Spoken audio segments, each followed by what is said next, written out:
জিভেই জল আনা 5 প্রকারের বিকালের একটা নাস্তা আপনাদের সাথে শেয়ার করব। এখানে ছোলাটাকে ভিজিয়ে সিদ্ধ করে নিলাম, ডিম আলু সিদ্ধ করে নিলাম। এখানে সালাদ, টমেটো, খিরেই, পেঁয়াজ, খেজুর অনেক কিছু নিয়ে নিছি। আর এখানে চিনি, সুপগুলি ভুসি, দানাটা দিয়ে একটা শরবত তৈরি করে নিলাম, একদম ঠান্ডা ফ্রিজের একটু পানি দিয়ে, কারণ এই সাথে শরবতটা না থাকলে জমবে না। তাই একটা শরবত দিয়ে একটু লেবু চটকিয়ে শরবতটা এখানে তৈরি করে নিলাম, একদম হবু রমজান মাসের মতো। আর এর ভিতরে একটু ভুসি দিয়ে সুন্দর করে শরবতটা তৈরি করে নিলাম। এখানে ডিম, বিস্কিট, বেগুন, আলু, ঝাল, পেঁয়াজ, ছোলা সব কিছু আইটেমগুলো করে নিছি। আর এটা কিভাবে বানাবো সেটা দেখতে থাকেন, তাহলে খুব দ্রুতই বানাইতে পারবেন, শিখতে পারবেন, দেখতে পারবেন, খেতে পারবেন। বেসনটা আর ডাউলটাকে হালকা একটু বেটে নিয়েছি। আর এই যে প্লেটের ভিতরে যে মশলা কয়টা দেখতে পাচ্ছেন, এটা আমি ব্লেন্ডারে একদম মিহিম করে নেব, কারণ একটু ছোলার মধ্যে দেবো, একটু বেসনের মধ্যে দেব। বেসনের মধ্যে লবণ হলুদ দেওয়া হয়ে গেছে। আর সেই মশলাটার থেকে এনতে 2-3 চামচ দিয়ে ভালো করে বেসনটাকে এবার একটু গুলিয়ে নেব। এই বেসনটাকে দিয়ে পেঁয়াজি ভাজবো, বেগুনি ভাজবো, তাহলে কিন্তু বেগুনিটা পেঁয়াজুটা খেতে অনেক মজা হবে, টেস্ট হবে সেই। লবণ, হলুদ, ধনিয়ার পাতা, পেঁয়াজ, কাঁচামরিচ এগুলো দিয়ে একটু শুকনো মরিচের গুঁড়ো সব কিছু দিয়ে ভালো করে চটকে, এটা কিন্তু পেঁয়াজির জন্য আমি বানিয়ে নিচ্ছি।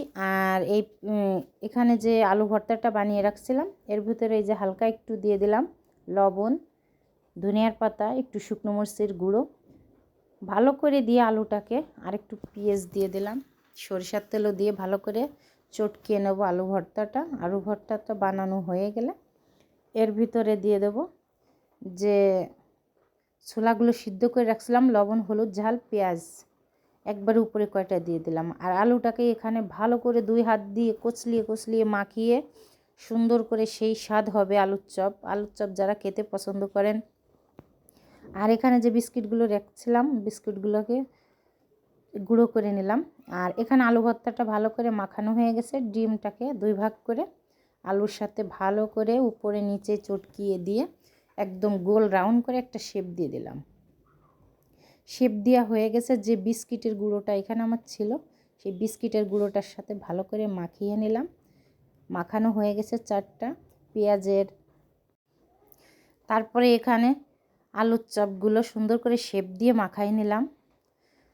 তারপরে এখানে নিয়ে নিলাম পেঁয়াজিটা, যেটা ভাজবো সেটা হচ্ছে কি মুসুরির ডালটাকে হালকা একটু বাটা দিয়ে নিয়েছি, ঝাল, পেঁয়াজ আর রসুন, ধনের পাতা দিয়ে ভালো করে চটকে নিলাম। একটা ডিম চটকে নিলাম, কেজিখানিক তেল এবার ঢেলে দিলাম। ঢেলে দিয়ে এই যে বেগুনের চপগুলো বেসনের ভিতরেতে উঠাইয়ে সুন্দর করে এই যে 2-4টা দিয়ে উল্টায় পাল্টায় ভালো করে ভেজে নিলাম। ভাজা হয়ে গেছে, এখন এটাকে উঠিয়ে নেব। হয়ে গেল আমার এখানে বেগুনের চপটা। এরপরে এখন দিয়ে দেব আলুর চপটা বেসনের মধ্যে মাখাইয়ে সুন্দর করে এক এক করে এই যে বেসনে মাখানো হয়ে গেছে, ভাজাও হয়ে গেছে প্রায়। এখন এই যে উঠাই নিচ্ছি, লাল করে মচমচা করে ভাজায় উঠাই নিলাম। তেলটা আলুর চপটা উঠে নিয়ে গেছে। এবার পেঁয়াজগুলো দিয়ে দেবো। পেঁয়াজগুলো তো মাখাইছি কীভাবে দেখতেই পাচ্ছেন, তবে পেঁয়াজগুলো হয়ে গেছে, যে উঠিয়ে নিচ্ছি ছাইকে। এখন যে ডিমের চপটা বানিয়ে রাখছিলাম 4টা, সেই ডিমের 4টা চপ দিয়ে দিলাম এর ভিতরে। ডিমের 4টা চপ ভালো করে দিয়ে উল্টিয়ে পাল্টিয়ে লাল করে ভেজে নিলাম, এখন উঠিয়ে নিলাম। এখন আমার প্রায় 4 প্রকারের চপ ভাজা হয়ে গেছে। মশলাটাকে ভালো করে কষিয়ে নিচ্ছি, কারণ এর ভিতরে এখন আমি ছোলাটা অবশিষ্ট যে তেলটা ছিল আমি ছোলাটা ভেজে নেব। তবে কিপটা জামাই যদি হয় তাহলে কিন্তু খাওয়া যাবে না, খুব হিসাব করবে। তো এখানে আমি দারচিনি, গরম মশলা, এলাচ দিয়ে দিলাম। আর ছোলার সাথে পেঁয়াজ, মরিচ সব কিছু দিয়ে একসাথে ভালো করে ছোলাটাকে কষিয়ে নিচ্ছি 2-4 মিনিট ভালো করে ভেজে। তারপর এখানে আমার সবকটা আইটেম সুন্দর করে গুছিয়ে, একদম শরবতটাও গুছিয়ে বিকেলের নাস্তাটা আপনাদের সাথে শেয়ার করলাম। সেই খেতে মজা।